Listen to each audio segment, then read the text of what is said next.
Eu sou Gabriel Guilherme Estevão. Eu nasci na província de Luanda, a capital de Angola, no bairro da Boa Vista. O meu avô, na parte paterna, ele era um regidor. Então ele tem que ter poder suficiente para ter o domínio de todos os feiticeiros e encantadores desta aldeia ou desta região. A minha mãe tinha um problema que o próprio Lúcifer e os seus anjos haviam posto nela: a falta de alcançar. Ele não alcançava porque era uma mulher histérica. Satanás enviou, nesse caso Lúcifer, enviou ao meu avô para transmitir a esperança de que a partir do ventre da minha mãe sairia um que deveria representar o seu caráter ao mundo. Dá o remédio, é o dito tipo de remédio, dá a minha mãe consumiu, deu o primeiro filho, à luz o primeiro filho, chamado Carlos, que é meu irmão mais velho, mas eles disseram, este mesmo anjo aparece novamente dizendo que este não seria aquele que Lúcifer pretende, mas o a seguir dele. E o a seguir dele, nesse caso, ele ditou as regras, a alimentação que a minha mãe tinha que consumir enquanto estivesse a ser desenvolvido no ventre da minha mãe. Porque o ser humano é aquilo que é constituído pelo que come e bebe, pelo que vê e ouve. Então, nesta é formado, começa já a formar o caráter deste indivíduo através do ventre da sua própria mãe. Mas outra regra que eu tinha que seguir seria um vegetariano restrito. Um vegetariano restrito porque teria que ter uma mente lúcida. Para ter uma mente lúcida tem que se abster-se de tudo que é animal, de tudo que é carne e seus derivados, e alimentar-se simplesmente de erva. Tem que crescer junto aos meus avós, em companhia de anjos, porque eu tinha o privilégio de ver os anjos em todas as suas formas e manifestações. Eu cresci distante da sociedade humana para ter uma mente e um coração frio, uma mente liberta, uma mente livre. Tinha que viver com a natureza. Eu simplesmente consumia um tipo de suco. Esse suco era sangue de pessoa, que tinha que fazer parte de mim para se tornar um cruel. E eu fui ensinado de que eu sou Deus. E dentro de mim há um Deus. Sendo Deus, todos os seres humanos são objetos. E eles não merecem viver. Assim fui educado pelos anjos. Mas a minha missão eu era um reptiliano. O reptiliano é aquele que é usado como um canal. Eu era usado como um canal de tudo quanto ele pretendia falar, eu falava. Não eu a falar, mas sim eles a falar por intermédio de mim. Eu andava sempre em companhia de anjos ao meu redor. Eu podia ter uma visão muito diferente da visão normal. Eu podia ver anjos de Deus e anjos maus. Primeiro dos métodos que ele utiliza primeiro método é o método do apetite não controlado em todos os aspectos do ser humano. O apetite pervertido da natureza pecaminosa do homem, aquilo que ele adquiriu depois do pecado. Então, esse método utiliza-se para criar insatisfação do ser humano, tanto no comer, no beber, no vestir, em todos os aspectos da vida do ser humano. Segundo método é o método da presunção, o Deus que habita no ser humano. O eu é um Deus dentro de nós e este domina o próprio ser humano se não tiver controle. E o terceiro método é o método da adoração. Todo ser humano tem a tendência, por natureza, a adorar alguma coisa. Porque o ser humano foi criado para adorar Deus. E na ausência de Deus, então cria-se vários objetos ou ídolos para que este ser humano adore. A riqueza que eles mesmos utilizam. A riqueza, tanto pobres e ricos são escravos dos desejos e da ansiedade de adquirir aquilo que eles não têm. Os pobres têm medo e receio da sua pobreza e eles lutam para adquirir aqueles que eles não têm. E os ricos, por sua vez, eles têm medo de perder o que têm e eles vão à luta, adquirir mais e mais para não perder o que têm e ter mais. Então todos eles tornam-se escravos de si mesmos. Insatisfeitos, a insatisfação toma posse das suas mentes e eles tornam-se escravos que não querem saber de quem os criou. Outro meio, que é chamado a moda. Todo ser humano quer ser celebridade, quer aparecer em algum lugar, quer ser conhecido de várias formas. E todas as coisas neste mundo têm sempre um modelo. Então, a partir deste mesmo meio, eles utilizam os tipos de modelo que eles incentivam através das mídias, eles publicitam. Não importa que tipo de moda você segue, tanto a moda política, a moda econômica, a moda social, tipo de moda, eles criam para todo ser humano seguir um modelo. E o terceiro meio é divertimento, é entretenimento. Neste é fazer com que o homem, o ser humano, passe mais tempo com as coisas banais do que com Deus. Vai gastando o seu tempo de vida que Deus lhe deu até se distrair e não chegar o seu tempo, não fazer nada. Então torna-se escravo até a morte. Temos também, por outro lado, as pessoas que vão ocultar de toda a maldade que se fez, que às vezes são coisas banais, de tudo quanto nós fizemos, tantos sacrifícios, tantos encontros nacionais e encontros internacionais, de grandes homens que o próprio Satanás escolheu e nos reuníamos em todas as áreas do saber deste mundo. Tinha sempre um representante. A época de 1840 ou 30, nessas áreas também surgiu vários profetas que Satanás também incentivou ou levantou para anunciar e preparar a sociedade e o mundo para a vinda daquele que há de vir, que não é Cristo. Em outros lugares chamado Maitreya, mas o anticristo é levantado Aleister Crowley. Aleister Crowley é um satanista. A princípio da sua história, também era um filho de uma família cristã na altura, mas por causa de curiosidade buscou um conhecimento oculto. Satanás revelou-se a ele e foi chamado para assim lhe transmitir as 6 revoluções que irei falar aqui. Das 6 revoluções é lá onde se baseia todos os nossos ensinamentos que temos que seguir para o domínio deste mundo e preparar as pessoas não para a vinda de Cristo, mas para a vinda de Lúcifer. E destas revoluções, está primeiro uma revolução industrial em todos os aspectos, em todos os ramos da tecnologia.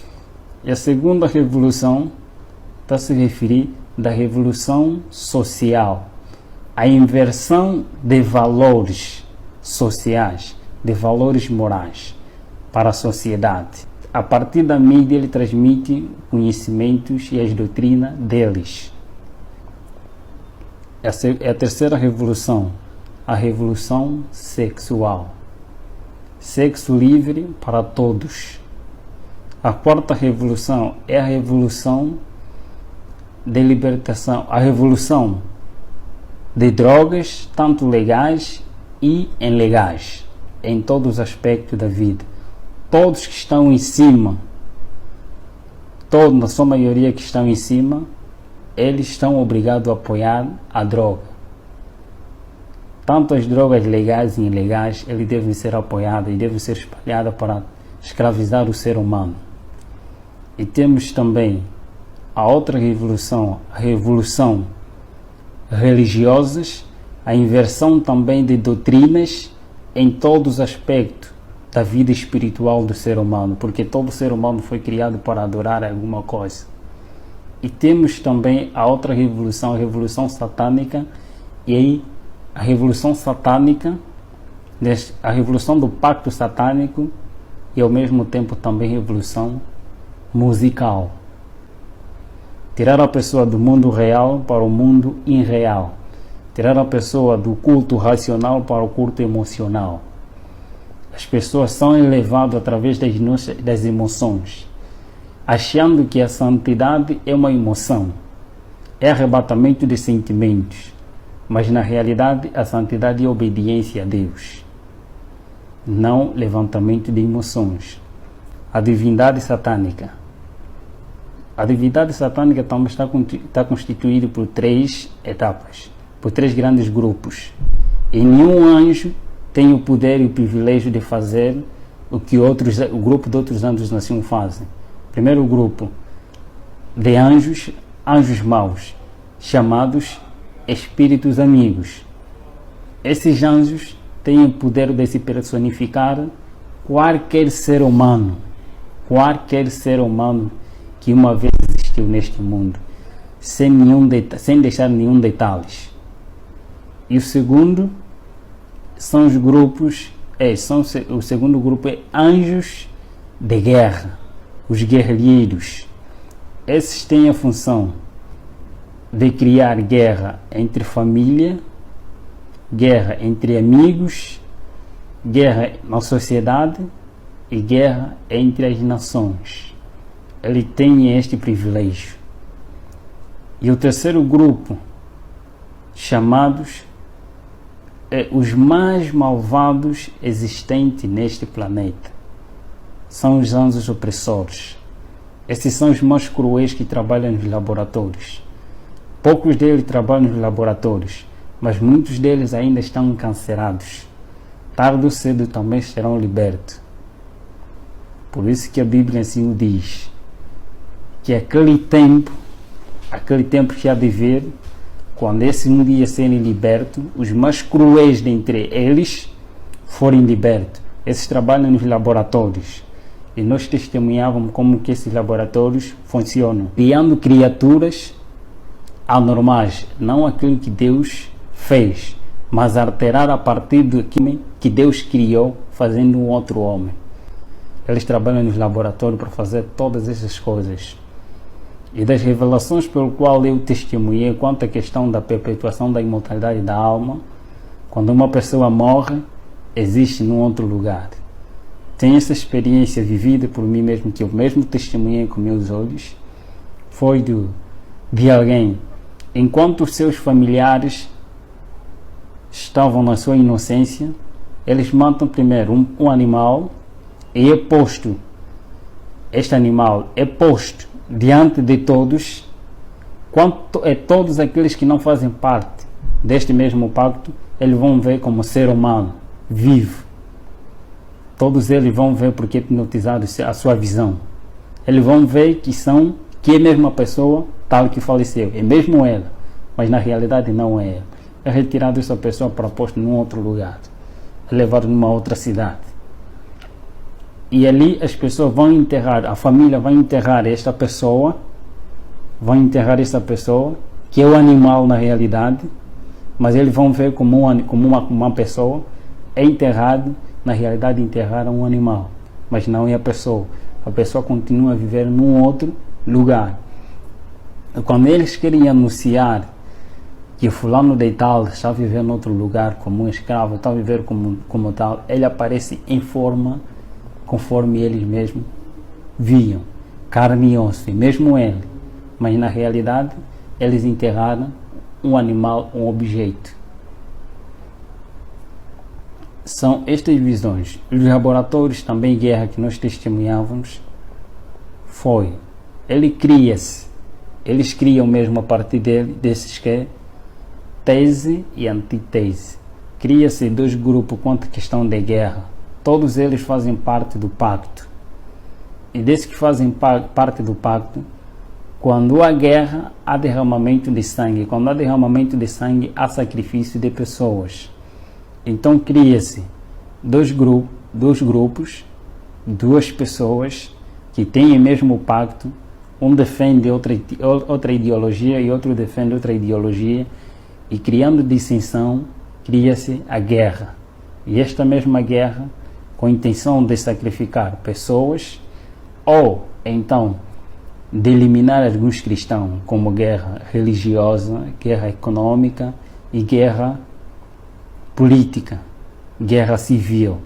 Em todos esses aspectos, eles utilizam os seus meios, só simplesmente para enganar o ser humano e para sacrificar também o próprio ser humano. Fomos em muitos caminhos, em muitos encontros dos sacrifícios. Nós chamamos mortos-vivos todos aqueles que não têm Cristo em sua vida, como Senhor da sua vida, como Senhor e Salvador da sua vida. Então eles são cadáveres. Eles são mortos, mas ao mesmo tempo estão a viver. E eu fui educado, eu curtei tanto a história, eu recebia Lúcifer várias vezes, visitava-me várias vezes para se revelar quem ele era. E neste grande conflito, fui a pessoa mais infeliz do mundo. Fui a pessoa mais infeliz do mundo porque eu nunca sabia o que era paz.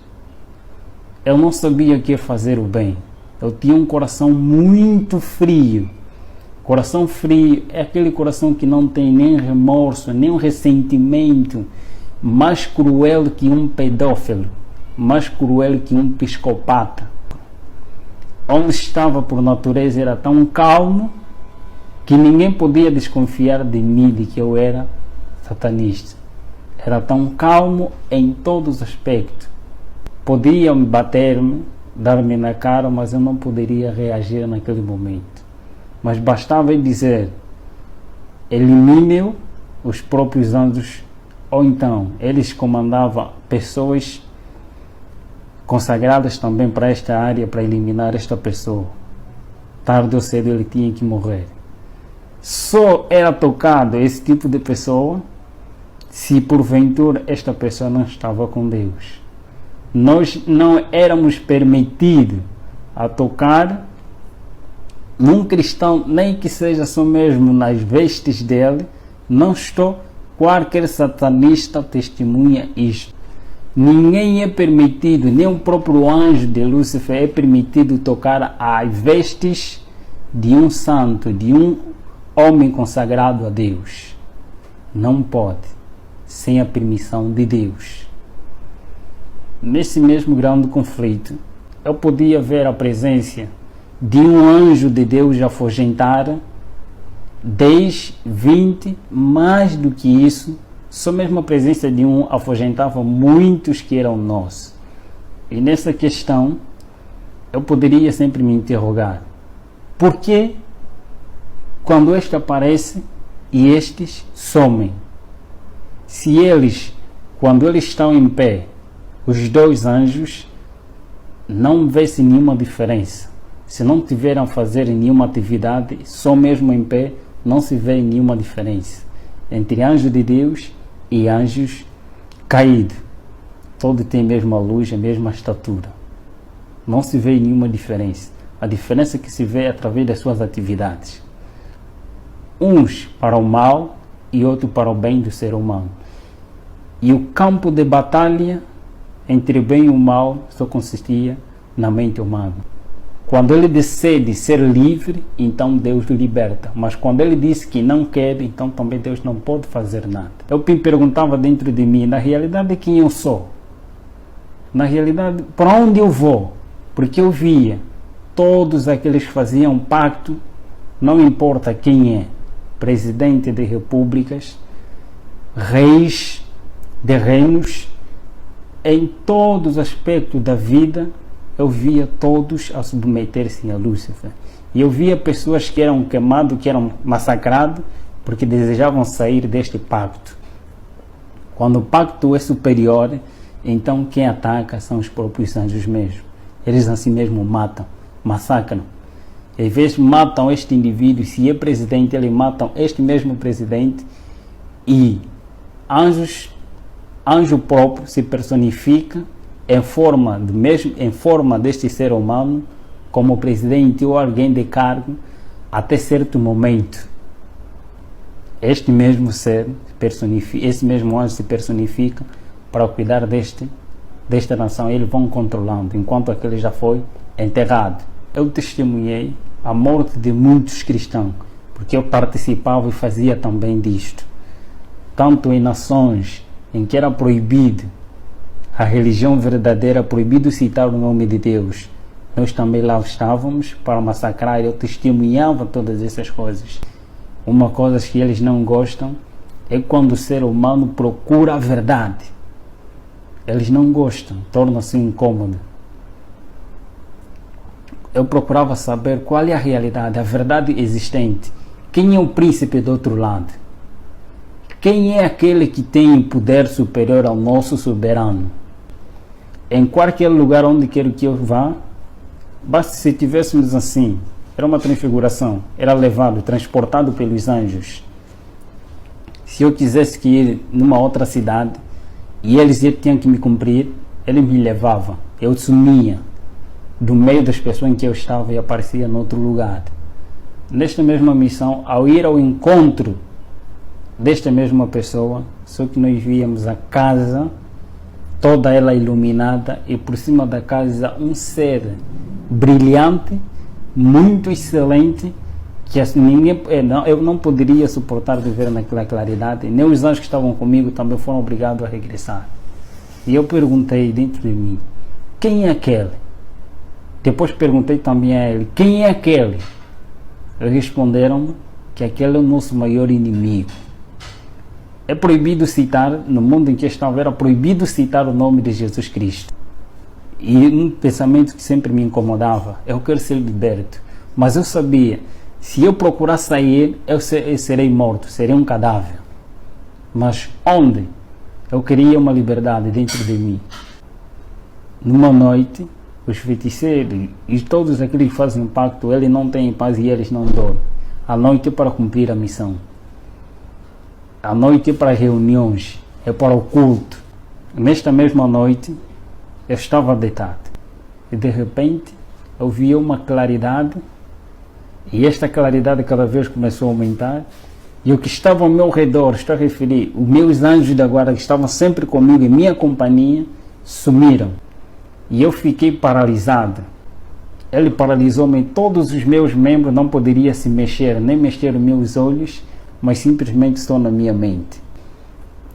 Fiquei alegre, fiquei admirado com quem é este? Você sabe quem eu sou?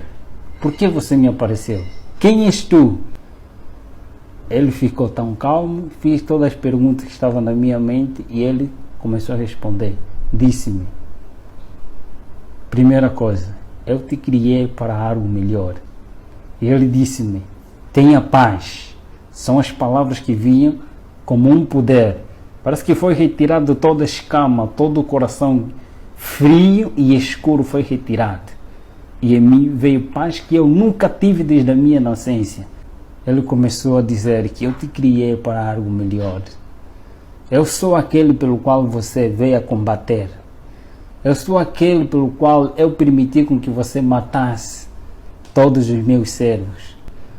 Ele começou a contar minha história da redenção, começando da história que eu já conhecia, mas contado de uma outra forma. Ele estava me contando de uma maneira correta. Como é que Lúcifer caiu? Antes de Lúcifer cair, como é que ele caiu? Os mesmos sentimentos, tudo. Eu sabia dessas coisas e eles estavam me fazendo lembrar de tudo isso. Contou minha história toda, até o momento que ele morre na cruz e ele mostrou-me em suas mãos. Eu sou aquele que veio para te libertar. Eu apareci porque você pediu com que eu aparecesse. Você quer liberdade, eu sou a liberdade. Você quer salvação, eu sou a salvação. Você quer um caminho a seguir e eu sou esse caminho. E a primeira opção que eu vi nele era um iniciante. Alguém onisciente. Onisciente, Lúcifer ele não é. E onisciente só tinha que ter alguém superior. Eu via porque ele pensava, ele lia, respondia as minhas perguntas que estavam na minha mente. E ele falava exatamente daquilo que eu necessitava. Eu disse que este é o verdadeiro Deus, a quem eu venho combater. Foi uma conversa longa, aproximadamente 5 ou 4 horas, em conversa com o grande mestre. No final ele disse-me: você quer seguir? Eu prostrei-me de joelho diante dele e eu disse: Senhor, a partir de hoje tome posse da minha vida, mas libertai-me daqueles que são superiores a mim. O Senhor conhece. Tome-me como sua propriedade. E ele deu minha decisão. Eu neste mundo não te darei o que te foram prometido por outro lado. Eu não te darei a riqueza, eu não te darei o que eles desejam te dar, mas eu tenho para te dar a vida eterna. Neste mundo você vai ter que sofrer. O que você fez, você vai ter que passar por mesmo. Mas eu estarei contigo todos os momentos que tu clamares pelo meu nome. Eu estarei presente. Eu sou contigo. Não temas, eu vou te acompanhar. E eu estarei contigo todos os momentos que tu clamares. Eu ajoelhei. Por amor, eu disse: quero te seguir por amor. Entreguei a minha vida a ele. Depois de alguns dias aparece o próprio anjo. Aparece o anjo Asbad, dizendo: você foste traidor, mas mesmo assim o mestre ainda quer te receber. Quero que você renuncie o mestre que você aceitou. Eu disse simplesmente: em nome de Jesus Cristo, a quem eu escolhi, e ele me prometeu ter a vida eterna, aquele que me ama com amor eterno e com amorável benignidade me tem atraído. Eu o aceitei por amor e eu quero sofrer por ele. Vai e diga a ele que eu já não quero servir, mas quero ser servo do Senhor. Ele sumiu. Quando eu disse em nome de Jesus Cristo, ele sumiu. Passa o tempo, aparece mesmo o próprio Lúcifer dizendo: filho, eu ainda não te abandonei. Ele não é amigo de ninguém. Ele não é amigo dos próprios companheiros. Ele não é amigo de ninguém. Ele finge de ser amigo, mas ele não é amigo de ninguém. E ele escraviza, ele engana as pessoas. Ele me apareceu com o mesmo engano. Eu já sabia quem ele era. Eu já sabia o que ele faz. E não tinha nenhum argumento para me convencer novamente. Eu disse simplesmente: eu tenho um novo Senhor e a ele eu servirei. A única palavra que ele disse: então não viverás, você morrerás. E vais sofrer. Verás como é sofrer. Pedindo, eu disse em nome de Jesus Cristo, clamando auxílio, e ele foi-se embora. Dali em diante foi sofrimento. Começou as crises para me ver na miséria. De agora em diante sou missionário de Cristo.